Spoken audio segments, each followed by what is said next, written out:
sopir mobil program makan bergizi gratis MBG, yang menabrak dan melindas guru, serta siswa SDN 1 Kalibaru, Cilincing, Jakarta Utara.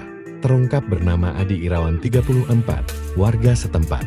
Insiden terjadi pada Kamis, 11 Desember tahun 2025, sekitar pukul 6.40 WIB, saat mobil hendak putar balik, namun tiba-tiba melaju ke halaman sekolah, menabrak pagar dan melukai 20 orang 19 siswa dan 1 guru yang dilarikan ke rumah sakit. Adi dan kernet mobil langsung diamankan polisi dalam kondisi sadar.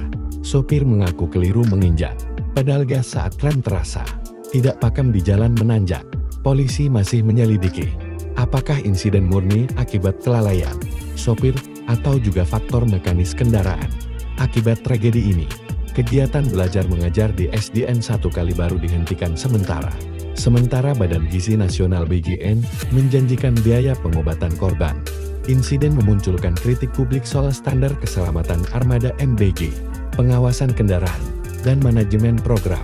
Mengingat program ini menjangkau ribuan sekolah, kondisi korban bervariasi, 5 orang dirawat intensif di RS Koja, 14 di RSUD Cilincing, dan 1 sudah pulang.